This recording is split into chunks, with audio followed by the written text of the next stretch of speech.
dormir à Tokyo pour tout voir sans galérer. Depuis 2010, j'ai testé de nombreux quartiers aux quatre coins de la ville et je trouvais un endroit parfait pour poser ses valises. Un quartier pratique, agréable et dont vous n'avez probablement jamais entendu parler. Restez jusqu'à la fin, je vous explique tout. Commençons par les quartiers évités.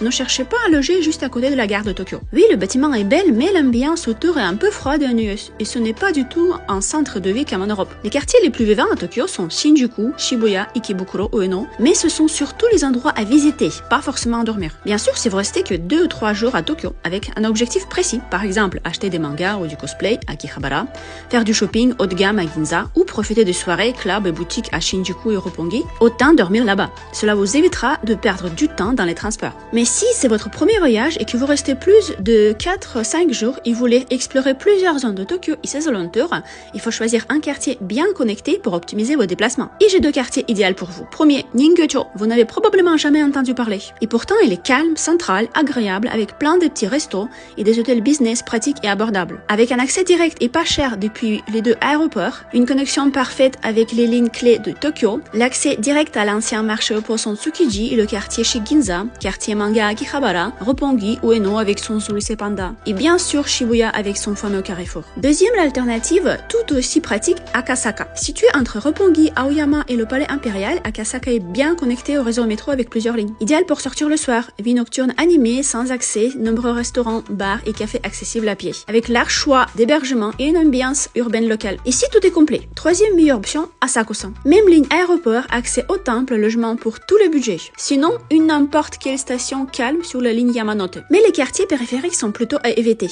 car le transport vers le centre sera long et cher et les trains s'arrêtent tôt. Et évitez aussi les hôtels collés aux grandes gares comme Shinjuku, Shibuya, car trop bruyant et assez compliqué pour les débutants, et franchement pas agréable. Et si vous préparez votre voyage au Japon, je peux vous aider à construire un itinéraire authentique avec les meilleurs hôtels bien situés, activités, visites, restaurants, ainsi que des conseils pratiques pour profiter pleinement de votre voyage adapté à vos envies et à votre budget. Évitez les heures de recherche sur internet et le stress de rater quelque chose d'important. Envoyez-moi un message privé, tous les liens sont dans mon profil.